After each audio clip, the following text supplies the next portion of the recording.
aquela igreja que discipula por meio dos relacionamentos, aquela igreja que tem a exclusividade no Evangelho de Jesus Cristo, aquela igreja que vive para fazer diferença em que está, a ponto de entregar a sua própria vida e pagar o preço que for necessário para cumprir a missão.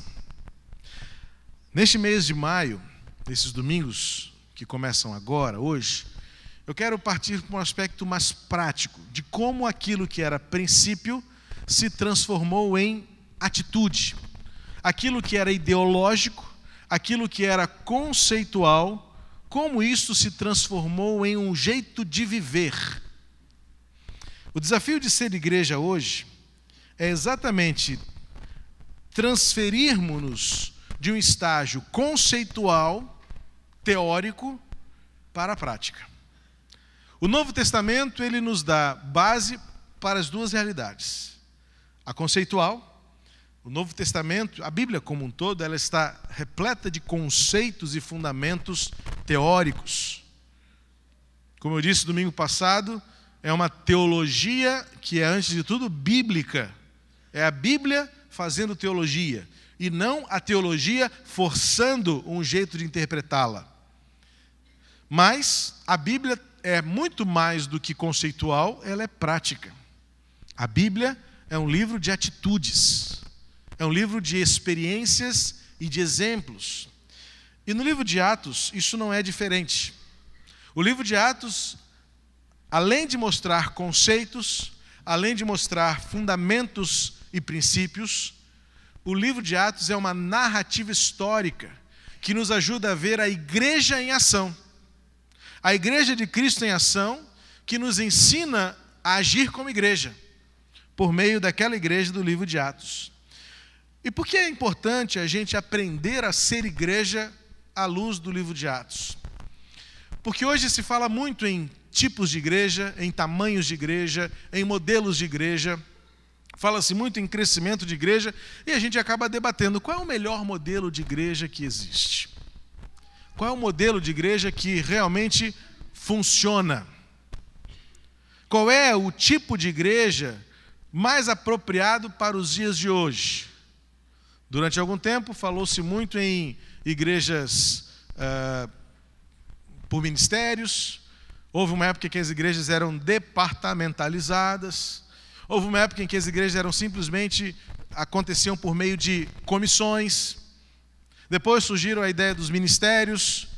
E depois então surgiram alguns modelos que tinham toda uma estrutura bem definida, uma estrutura muito bem estratégica, como por exemplo a proposta de Rick Warren com uma igreja dirigida por propósitos. Também Ralph Nabel desenvolveu, à luz do que aconteceu na Coreia, a igreja em células.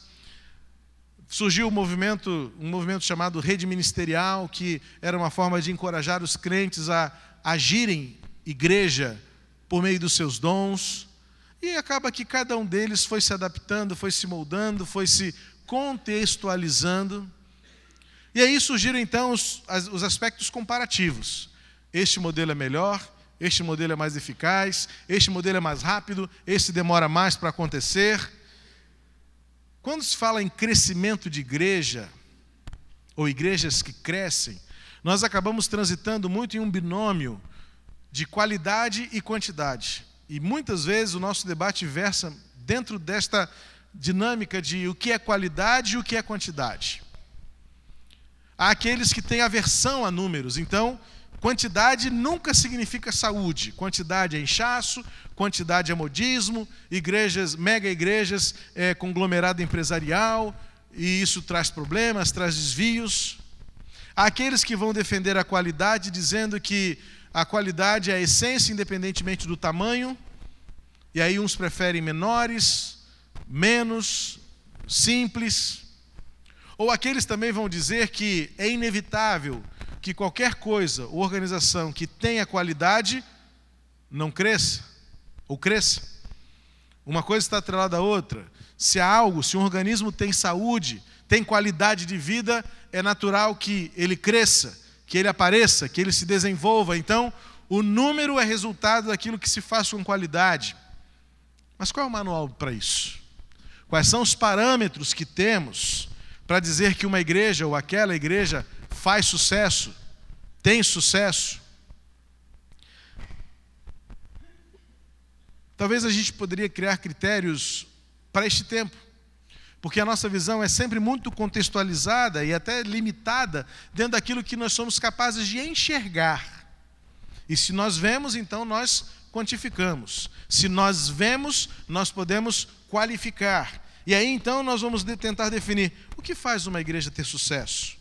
O que faz uma igreja estar no top das comparações. Mas quais são os parâmetros para a gente estabelecer isso?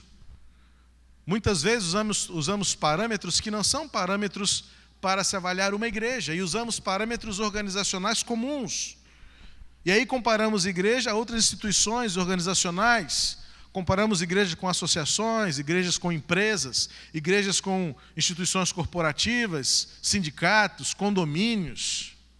Mas a questão principal é entender que igreja é igreja e ela é única. Ela algumas vezes se assemelha com algumas outras, mas ela é sempre ímpar e exclusiva. E nós não podemos perder de vista que a gente tem que aprender com quem realmente tem a nos ensinar. E a única fonte de ensino para a igreja ser igreja é a Bíblia. Quem aprende com quem? Não sei se vocês que vivem no mundo corporativo de forma mais presente lembram-se que há algumas décadas, quando se falava na gestão dos recursos humanos de uma empresa, falava-se departamento pessoal. Depois, na década de 90, na época da reengenharia, na época do planejamento estratégico, quando estava em alta, então mudou-se. Não se fala mais de recursos humanos ou de departamento pessoal. Fala-se agora em gestão de pessoas. Só que agora já tem uma nova moda no ambiente. Agora é gente. As empresas mais modernas hoje, quando tratam das pessoas que fazem parte dela, né, o recurso humano, houve um tempo que parou de chamar de trabalhadores ou empregados, agora eram colaboradores. Tudo de uma forma para humanizar. Claro que isso tem uma intenção dos cientistas da área administrativa, que isso é um esforço para humanizar as empresas. E agora, quando se fala em gestão de pessoas, é o diretor de gente, é o coordenador de gente. Então, de uma forma a resgatar que aquele elemento tão essencial para o funcionamento de uma empresa não é uma máquina, é pessoa, é gente. O problema é que, durante algum tempo, esses modismos e essas novidades foram invadindo os arraiais eclesiásticos e muitas das nossas igrejas tornaram isso os nossos parâmetros. E aí nós começamos a dizer que estamos aprendendo com as empresas a ser igreja. Mas se você olhar de alguma forma um pouco mais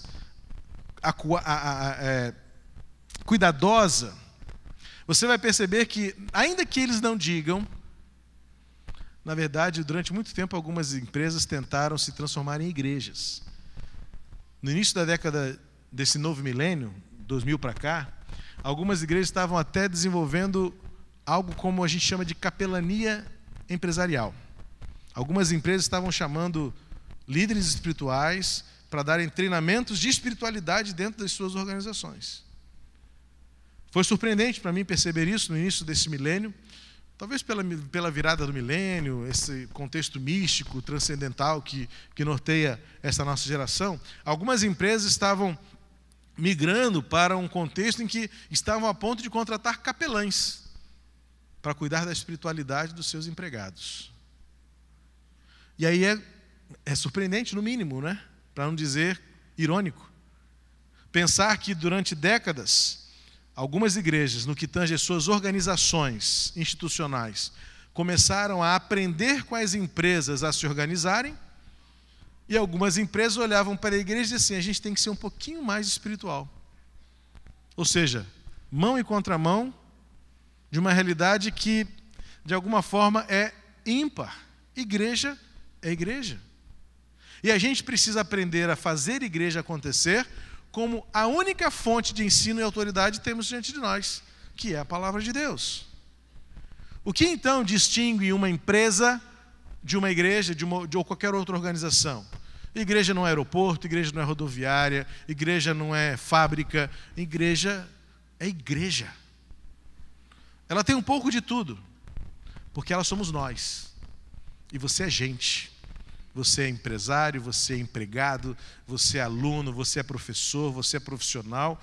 E como eu sempre tenho dito, e é o que a Bíblia nos ensina a ver, nós somos seres integrais, nós somos tudo o que somos em todos os nossos contextos, nós não somos departamentalizados, em que eu deixo lá fora tudo aquilo que eu sou de segunda a sábado, e aqui eu entro só com o meu ser crente. Apesar de que alguns fazem isso, mas essa não é a realidade. Queria ver se alguém do som vem desligar esses retornos aqui, que eles estão estourando aqui, tá me incomodando, e o coro também, tá? Por favor, alguém do som, venha desligar esses retornos. O que nos distingue? O que então faz essa separação entre o que é igreja e o que é qualquer outra organização? Você vive num prédio em que tem um condomínio. Igreja não é condomínio. Você faz parte de uma empresa que é muito bem estruturada e organizada. A igreja não é empresa. Você é presidente ou líder de uma liderança de um sindicato. Muito bom como funciona, como defende os interesses sociais daquela classe. Igreja não é sindicato. Igreja é igreja. E precisa ser encarada e vivida como igreja. É quando então precisamos ir à fonte de autoridade para dizer como é que a igreja age então. Como é que se faz uma igreja acontecer? O livro de Atos nos ajuda a responder algumas perguntas. Algumas perguntas que precisam ser feitas quando refletimos sobre como a igreja acontece. Por exemplo, precisamos ler o livro de Atos e perguntar para ele como é que aquela igreja se organizava. Tinha departamentos, havia comissões, tinha ministérios, tinha prédios, quantos andares, tinha uma administração que cuidava de tudo. Para muitas dessas perguntas nós não vamos ter respostas objetivas, porque algumas dessas realidades foram invencionices dos nossos tempos. Então nós não vamos ter respostas diretamente bíblicas, porque nem tudo como uma igreja se organiza encontra fundamentação objetiva na palavra. Outra pergunta que a gente deve fazer é assim, como é que aquelas pessoas se relacionavam? Nós temos uma relação de patrão e empregado na empresa, temos uma relação de domínio comum, quando moramos num prédio com 80, 100 apartamentos, ou numa vila de 12 casas. Então nós temos que administrar aquilo que é comum e aquilo que é particular, num desafio de viver em condomínio, algumas vezes tendo síndicos que ultrapassam todos os nossos limites de paciência. Às vezes você tem que aprender a lidar como patrão, num contexto em que você tem empregados ruins, ou você tem que, como empregado, aprender a lidar com patrões que são péssimos. Só que igreja é igreja e a gente se relaciona como irmãos. Como isso acontece? Se muitos de nós não sabemos nem nos relacionar como irmãos em casa, como é que se vai se relacionar como irmãos na igreja? E com relação aos de fora? Como é que aquela igreja se relacionava com o seu contexto cultural, intelectual, filosófico, no seu contexto político da época? Como é que aqueles crentes estavam com os de dentro e com os de fora? Como é que eles agiam no dia a dia? É interessante fazer esta pergunta e encontrar respostas no livro de Atos, procurar por respostas no livro de Atos, porque muitos reduzimos o ser crente de domingo em domingo. E é tão importante trocar esta preposição por uma outra, que ser crente é viver de domingo a domingo. O que você faz de segunda a sábado não pode estar excluído de uma experiência eclesiástica, de saber que você é crente, de que você é membro de uma igreja, que você leva um nome com você, uma identidade por onde você vai. E o que você faz como pessoa, como gente, mas faz também como igreja. É a igreja do livro de Atos vivendo dia a dia o desafio de ser igreja. Como é que eles tomavam decisões? Como é que esta igreja de Atos acontecia na sua sistemática decisória? As decisões numa empresa são de um jeito, as decisões de um condomínio são de outro jeito, as decisões de um sindicato são de uma terceira forma. As decisões que você toma no seu consultório, na sua sala de aula, são baseadas em conceitos e preceitos pré-estabelecidos. E por que não invocar e resgatar aquilo que o Novo Testamento, e especialmente o livro de Atos, ensina de como aquela igreja tomava decisões diante de situações específicas, diante de situações de oportunidades? Como é que a igreja de Atos tomava suas decisões? Encontrar essas respostas nos ajudam a aprender com aquela igreja a ser igreja hoje. Quem é que mandava naquele pedaço? Quem era aquela liderança? Quem eram as pessoas que tinham autoridade sobre os outros e como essa autoridade era exercida e respeitada? A igreja de Atos nos ajuda. Hoje temos líderes que se impõem, se auto-impõem, se autodenominam, se auto-intitulam, criam sistemas próprios de defesa dos seus próprios interesses e mandam e desmandam. Mas, por outro lado também, com algumas desculpas filosóficas das novidades das nossas gerações, esvaziou-se a autoridade espiritual da liderança da igreja, e em muitos lugares o que se vive é uma anarquia ou uma rebeldia coletiva, em que, no senso da comunidade igualitária, não se respeita mais quem tem que ter autoridade, quem tem que determinar e dizer algo para conduzir o povo. O livro de Atos vai nos ajudar a entender isso. O livro de Atos também vai nos ajudar a perceber como é que aqueles crentes eram comprometidos e envolvidos com o bem comum, com a missão de todos nós e de cada um de nós. E vamos ver na história do livro de Atos como aquela igreja ela era comprometida com a missão ao ponto máximo de entrega total, e se preciso fosse, até de morte. Ao ler o livro de Atos, eu organizei 8 marcas de uma igreja que nos ensina a ser igreja. Por isso vamos dividir em 3 mensagens consecutivas: o estudo e o aprendizado de igreja que aprende a ser igreja com uma igreja em ação. E a primeira marca, e eu quero deixar você muito à vontade, porque como o livro de Atos está na Bíblia e você tem a sua Bíblia, leia-o quantas vezes você quiser. E se você quiser contribuir e discutir ou debater comigo outras ideias, fique à vontade. Até porque eu selecionei alguns versículos, dentre muitos outros, que podem nos ajudar a compreender como aquela igreja vivia. E eu quero então dar a você uma sugestão de que, se você tiver algo a contribuir, fique à vontade. Mas eu destaco, primeiramente, o que para mim é o fundamental daquela igreja em ação, de como aquela igreja me ensina a ser igreja, primeiramente pela sua dependência de Deus. Nós até vimos no primeiro princípio que estudamos, mas lembra que como princípio eu estava falando de conceito. O primeiro princípio era a oração. Mas como este princípio se torna prático na vida daquela igreja? Selecionei alguns textos para nos ajudar a compreender e ver a igreja em ação na perspectiva da total dependência de Deus. Lá no capítulo 1, versículo 4, diz assim: certa ocasião, enquanto comia com eles, Jesus deu-lhes esta ordem: não saiam de Jerusalém, mas esperem pela promessa de meu Pai, da qual lhes falei. O texto está um pouco pequeno e claro, mas ali eu fiz um destaque em negrito na expressão que Jesus disse aos discípulos: esperem pela promessa. Viver na dependência de Deus é confiar nas promessas que Ele deu e esperar que Ele as cumprirá no tempo certo. Dependência de Deus é ter a certeza de que aquilo que Ele falou, Ele vai cumprir. Então vale a pena depender dEle. Vale a pena esperar por Ele, vale a pena confiar nele. Uma igreja em ação é uma igreja que aprende a depender de Deus para tudo. Eles deveriam esperar o próximo passo, sem pressa, sem afobação, sem afogadilho. Deus está nos ensinando por meio de Jesus, dizendo aos seus discípulos, no começo de tudo, lá no princípio, que Deus tem o tempo certo de fazer as coisas certas. E a igreja não deve afobar-se. Lá no versículo 14 do mesmo capítulo 1, diz que todos eles, isso depois de Jesus ter voltado aos céus, os discípulos voltam para Jerusalém, e diz o versículo 14 que todos eles se reuniam sempre em oração com as mulheres, inclusive Maria, a mãe de Jesus, e com os irmãos dele. Eu quero destacar aqui a expressão que eles se reuniam sempre em oração.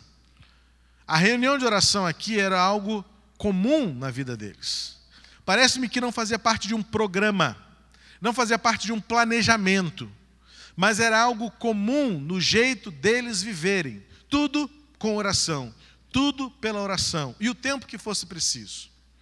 Não bastava apenas ter horários para orar. Como é bom saber que temos horários para orar. Temos uma igreja que ora em seus cultos, somos uma igreja que tem reuniões de orações durante a semana, pela manhã às 6h30, temos mães que oram, temos jovens que oram, temos adolescentes que se reúnem para orar, que fazem relógio de oração quando estão diante de situações difíceis. Sim, sabemos que esta é um princípio inegociável.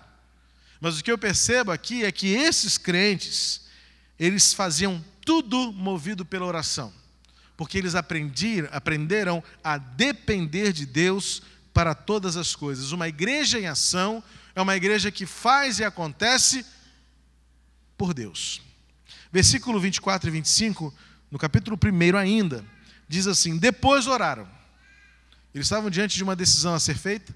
Judas havia traído Jesus e se enforcou, e era necessário agora que eles completassem o quadro de 12, e eles então tinham 12 diante deles, e eles fizeram a seguinte oração: Senhor, Tu conheces o coração de todos, mostra-nos qual desses 2 tens escolhido para assumir este ministério apostólico que Judas abandonou, indo para o lugar que lhe era devido.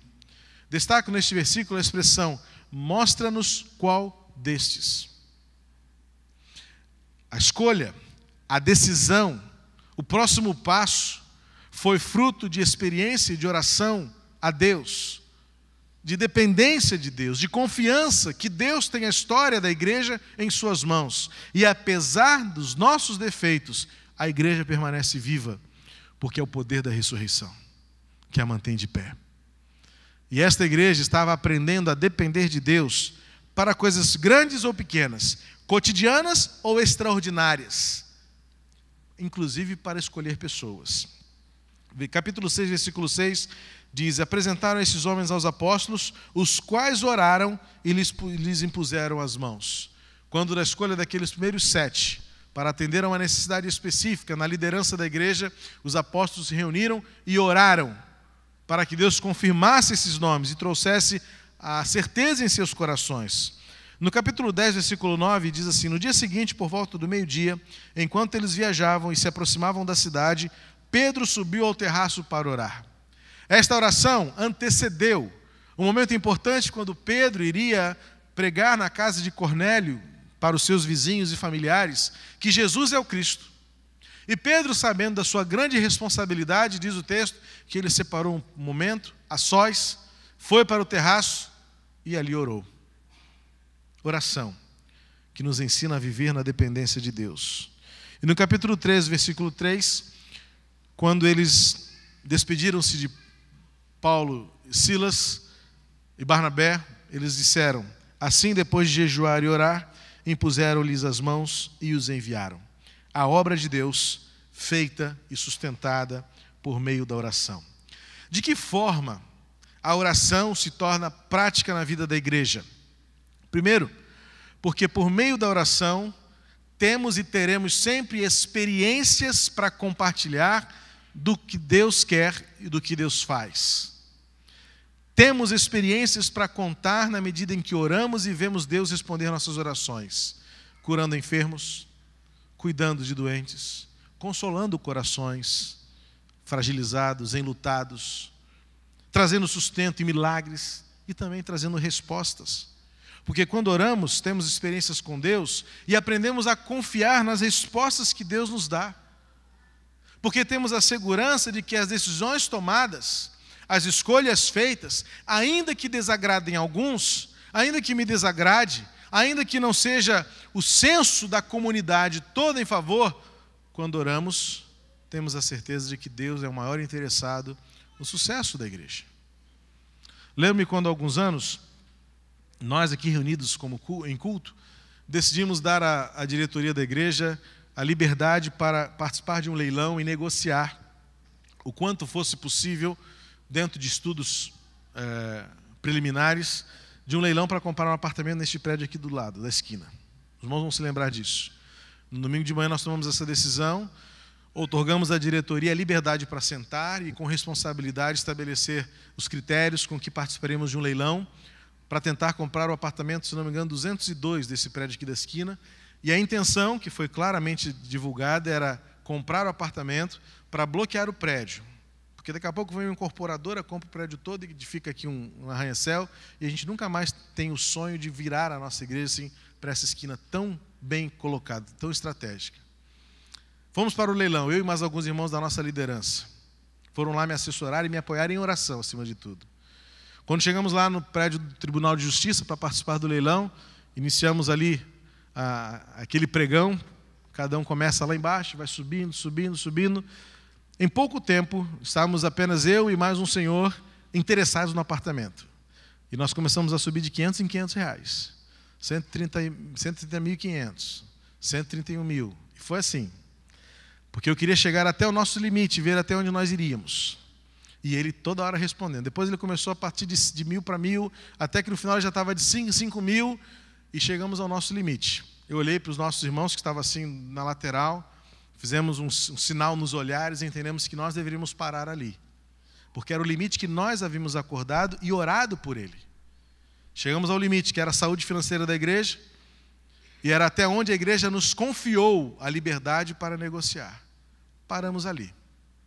Tempos depois, tivemos a oportunidade de saber que alguém do nosso convívio esteve com esta pessoa. E a pessoa curiosamente perguntou, até onde o senhor iria? Ele falou assim, eu ia dar mais uns 2 lances só, porque eu não tinha como ir muito além disso. O coração do homem ali vê assim, puxa vida, se nós pudéssemos ter arriscado um pouquinho mais, talvez nós tivéssemos comprado esse apartamento. Mas não foi isso que eu senti. Eu senti paz no coração. Porque nós havíamos orado. E nós, em comum acordo, chegamos a um limite, que era o limite responsável para a nossa igreja. E nós, então, tomamos uma decisão e entendemos que não era o tempo daquele apartamento ser nosso. Ato contínuo, o ano passou, quase um ano depois, foi apresentado à igreja o desafio da compra da Fazenda Bethesda. A nossa igreja comprou praticamente à vista, porque em poucos meses tínhamos a fazenda quitada. Não era a vez do apartamento, era a vez da fazenda. Talvez chegue a vez do apartamento, viu? Porque ele está vazio ainda. E eu ouvi dizer que tem alguém querendo vender outro apartamento no prédio. Mas Deus dirige. Não precisamos nos apressar. Não precisamos nos comprometer além das nossas possibilidades, ainda que vivamos pela fé. Porque nós acabamos comprando a Fazenda Bethesda pela fé também. Nós não tínhamos o dinheiro todo. Mas quando nós oramos, nós podemos ter experiências com Deus para contar, podemos desfrutar da confiança de que Deus nos dirige e ter a segurança de que as decisões que foram tomadas refletiram de alguma maneira a gloriosa, boa, perfeita e agradável vontade de Deus. A igreja de Atos nos ensina a ser igreja que ora e que faz e toma as suas decisões, não olhando para as suas próprias capacidades. É claro que se eu pudesse ali avançar um pouco mais naquele leilão, nós não deixaríamos de comprar aquele apartamento. Mas olhando para trás eu me pergunto, será que seria o tempo? Será que seria a bênção? Será que seríamos abençoados? Eu quero crer em paz no coração de que nós fizemos a decisão certa. Porque se nós oramos, nós descansamos. A igreja de Cristo, ela é a igreja que faz, a igreja em ação, por meio da dependência de Deus. A segunda característica desta igreja em ação no livro de Atos é que é uma igreja cuja liderança ela é divinamente escolhida. Selecionei 2 textos para isso, mas se você tiver outro depois para me ajudar e indicar, fique à vontade. Capítulo 6, versículo 5 diz assim, tal proposta agradou a todos. Então escolheram Estevão, homem cheio de fé e do Espírito Santo, além de Filipe, Prócoro, Nicanor, Timon, Pármenas e Nicolau, um convertido ao judaísmo proveniente de Antioquia. E lá no capítulo 3, versículo 2 e 3 diz assim: enquanto adoravam o Senhor e jejuavam, disse o Espírito Santo: separe-me Barnabé e Saulo para a obra a que os tenho chamado. Assim, depois de jejuar e orar, impuseram-lhes as mãos e os enviaram. Dois textos em que a igreja do livro de Atos levanta do meio de si homens para assumirem posições de liderança. O capítulo 6, ainda que não use a expressão diáconos ou diaconia, é um texto muito utilizado para explicar o ministério diaconal dentro da igreja. O contexto ali, a igreja cresceu, gregos estavam se convertendo e outras pessoas de outras origens estavam sendo agregadas e acrescentadas à igreja de Cristo, e de repente eles perceberam que panela é um problema desde que a igreja é igreja. Essa semana eu tive que corrigir uma pessoa que citou isso numa conversa que tive, como se eu estivesse justificando a presença de panelas da igreja. Nunca. Olhe bem o que disse. Panela é problema na igreja desde que a igreja é igreja. Porque o que estava acontecendo? As pessoas estavam distribuindo as suas, tendo tudo em comum, como diz Atos 2, só que as viúvas gregas estavam sendo esquecidas. É claro. Farinha pouco, meu pirão primeiro, não é isso? As pessoas judias estavam preferindo atender primeiro aos judeus. E as gregas estavam sendo deixadas de lado.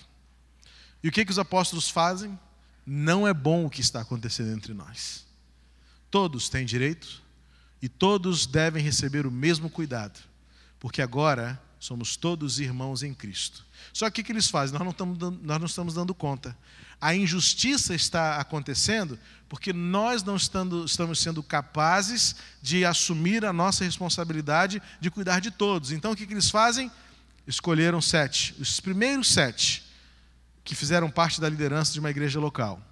Só que é importante perceber aqui, o destaque se dá a Estevão. Porque a única referência que se faz aqui em termos de qualificação é a este homem chamado Estevão, que diz que ele era um homem cheio de Espírito e cheio de fé e do Espírito Santo.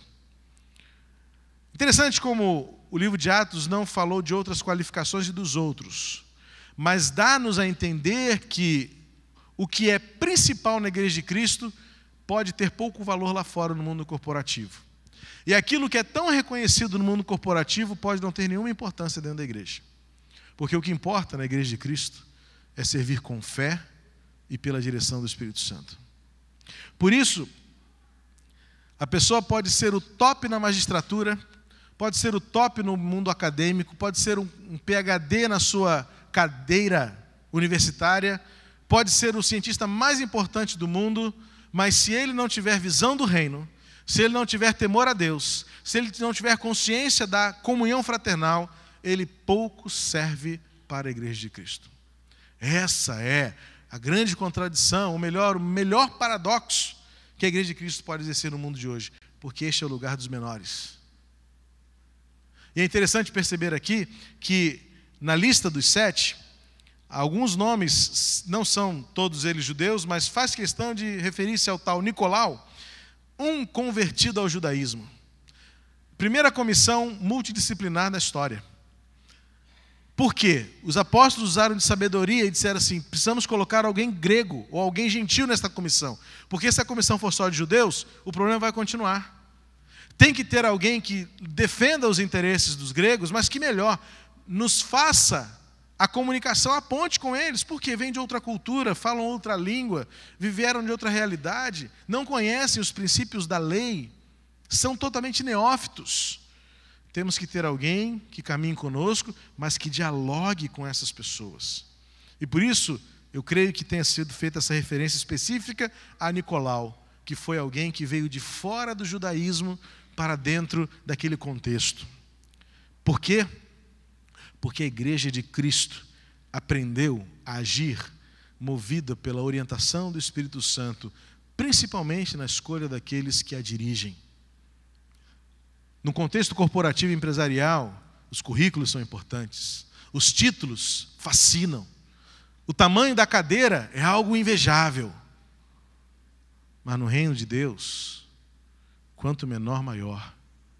E se alguém quer ser grande, ajoelhe-se diante do outro e lave os seus pés. Porque o que importa na igreja de Cristo é ter fé e ser cheio do Espírito Santo.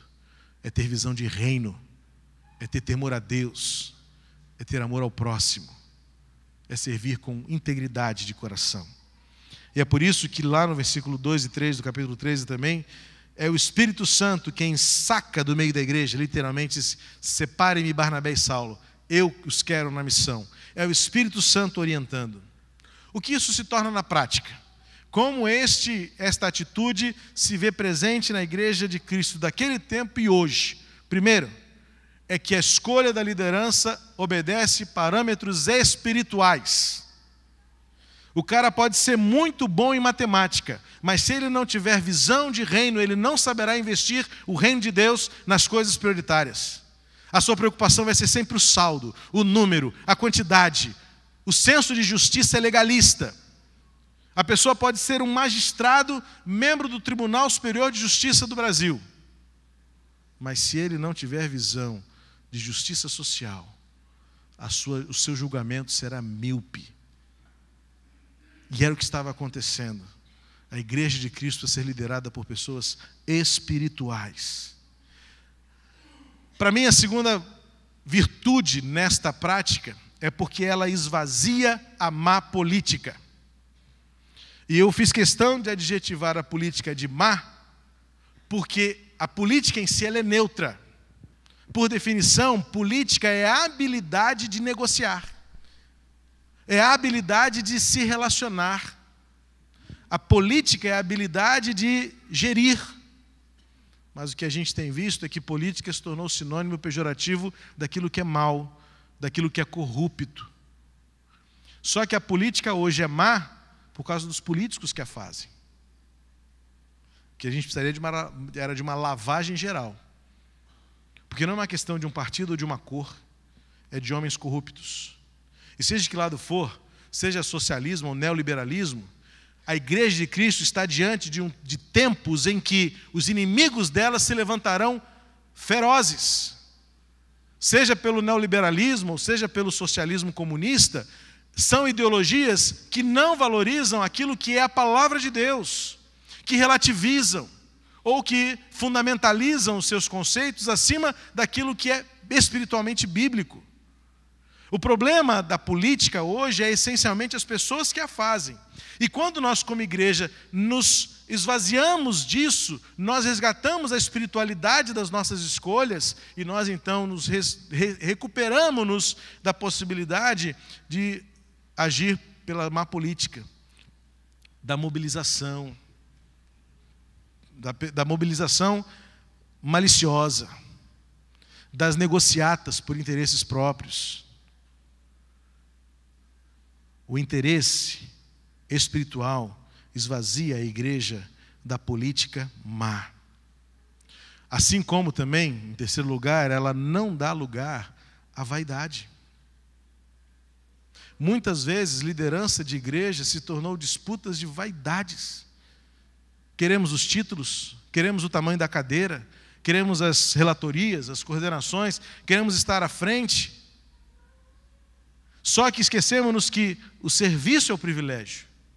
A honra é servir aos outros. Eu disse no primeiro culto, e vou repetir agora para tentar ser o mais similar e semelhante possível. Eu sou o presidente desta igreja, mas não faço questão nenhuma de ser reconhecido como tal. Tem gente que, talvez até para me irritar, fala assim, porque você é o presidente. Eu gostaria de ser só seu pastor. Não abro mão da presidência porque é uma liderança importante na manutenção do equilíbrio, da condução da igreja como um todo. Nós estamos nesse mundo e fazemos parte como personalidade jurídica daquilo que somos. Mas me irrita quando alguém diz, o pastor presidente da igreja. Na verdade, se alguém me chama de pastor presidente é porque pouco reconhece um e outro. Eu cresci num contexto em que meus avós, meus pais, tinham apenas pastores.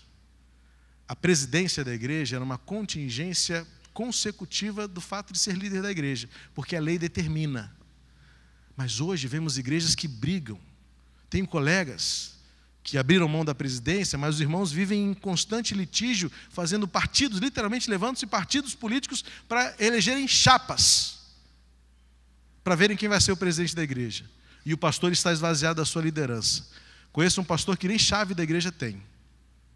Que para ele marcar uma reunião de oração, ele tem que pedir para o irmão lá que é presidente, para ver se ele pode marcar uma reunião de oração, tal dia, tal hora, para ele ter a chave da igreja para entrar às 6 horas da manhã lá. Um absurdo. Porque as igrejas se esvaziaram da espiritualidade na sua forma de serem lideradas e de reconhecerem seus líderes. Porque vale muito mais um título, vale muito mais o diploma. A igreja de Atos nos ensina a exercer a liderança, de reconhecer a liderança espiritualmente. E por último, desta prática da liderança espiritualmente escolhida, ela exercita a valorização de todos os crentes. Porque quando nós estamos preocupados com os títulos, nós temos muito tempo para dizer do defeito e das falhas daqueles que estão fazendo ou não estão fazendo alguma coisa, enquanto que deveríamos trazer para nós a responsabilidade de dizer no que eu posso contribuir.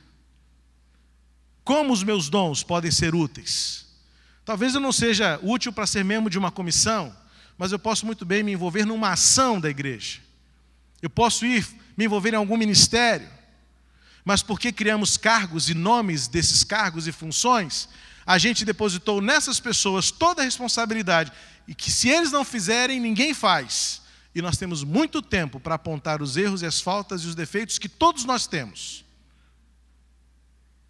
Porque a nossa liderança não é exercida e reconhecida espiritualmente, como era no livro de Atos dos Apóstolos. Portanto, quando nós colocamos em prática que a liderança da igreja em ação, ela é divinamente escolhida e espiritualmente reconhecida, nós transformamos os nossos parâmetros em espirituais, nós esvaziamos a política má do nosso meio, de acordos, de conchavos, de chapas. Nós tiramos a vaidade do nosso meio e não brigamos por posições, mas lutamos juntos do mesmo lado da trincheira, em favor do reino e contra um inimigo comum que é Satanás. E exercitamos a valorização de todos os crentes que se utilizam dos seus próprios dons para servir a causa do reino de Deus. E por último, hoje, a igreja em ação do livro de Atos nos ensina a viver em obediência. Diz assim o texto de Atos 8, 26 e 27. Um anjo do Senhor disse a Filipe: vá para o sul, para a estrada deserta que desce a Jerusalém, a Gaza. Ele se levantou e partiu. Nós vamos ver outros textos que mostram que os crentes da igreja de Atos eram homens e mulheres prontos para obedecer. Diz depois, o capítulo 9, testemunho da conversão de Paulo, entra na história, no cenário, um homem chamado Ananias. Em Damasco havia um discípulo chamado Ananias, o Senhor o chamou numa visão. Ananias, olha como Ananias responde, irmãos. Eis-me aqui, Senhor. Nós questionamos demais hoje. Nós nos tornamos muito inteligentes aos nossos próprios olhos, muito sábios aos nossos próprios entendimentos, e não somos mais capazes de responder como Ananias: eis-me aqui, Senhor. Nós colocamos tantos impedimentos, e Ananias até que tentou. Diz assim o texto: o Senhor lhe disse: vá à casa de Judas, na rua chamada direita, e pergunte por um homem de Tarso chamado Saulo. Ele está orando. Numa visão viu um homem chamado Ananias chegar e impor-lhes as mãos para que voltasse a ver. Respondeu Ananias: olha agora você e eu. Senhor, tenho ouvido muita coisa a respeito desse homem, e todo o mal que ele tem feito aos teus santos em Jerusalém. Ele chegou aqui com a autorização do chefe dos sacerdotes para prender todos os que invocam o teu nome. Para você entender bem a dificuldade de Ananias, era como se, suponhamos que Osama Bin Laden não estivesse morto. Só suponhamos. Porque eu acho que ele, não sei, não viram o corpo, mas dizem que ele morreu. Mas suponhamos que antes dele morrer, morando lá no Paquistão, de repente o irmão Tony recebe aqui no Brasil uma visão. Tony, tem um homem lá no Paquistão, chamado Osama Bin Laden. Vai lá e prega para ele o evangelho, que ele está esperando você. O que o Tony diria? O mesmo que Ananias: eu? Não é esse aí que derrubou as 2 torres? Que provocou a guerra do Afeganistão? Que é famoso por matar cristãos e qualquer um que se oponha no seu caminho? Não, Senhor, não vou não. É assim que nós agimos. Eu sei que muitos crentes que até se apresentam como piedosos, questionam muito, por exemplo, o ministério da capelania prisional, porque acham que aqueles homens lá não têm recuperação. Eu sei que alguns até se aproveitam da boa fé dos missionários e querem entrar nos programas de evangelização para se darem bem e diminuir a carga de condenação, né? O tempo de condenação. Mas nós sabemos de histórias muito boas de homens e mulheres que foram alcançados lá, homens maus que foram transformados. E é como a história de Saulo, que era famoso por matar cristãos, e agora Deus manda Ananias se levantar e fala assim: vai lá e ensina aquele homem como é que é. Olha o que diz assim: vá, o Senhor disse a Ananias: vá, este homem é meu instrumento, escolhido para levar o meu nome perante os gentios e seus irmãos. Mostrarei a ele o quanto ele deve sofrer pelo meu nome. Então Ananias foi. Pedro, Ananias, Filipe e Paulo. Temos mais 2 textos para ler em 10, 19, 21 e 16 que mostram a obediência de Pedro e de Paulo. Mas é o suficiente para você entender que a igreja em ação era uma igreja composta por homens e mulheres também, que diziam: eis-me aqui, Senhor. O quão difícil for, eu irei. Estevão foi apedrejado enquanto pregava. Morreu vendo os céus abertos, mas não desistiu. Obediência era a marca principal desta igreja em ação. E o que isso transforma na prática, que resultado isso traz para nós? É porque na prática, uma igreja obediente, ela atende ao senso de urgência, ela não adia o seu papel, ela não transfere a sua responsabilidade, ela investe com liberalidade, ela ama a obra, ela ama os perdidos, ela se arrisca diante do perigo para fazer diferença no mundo em que está.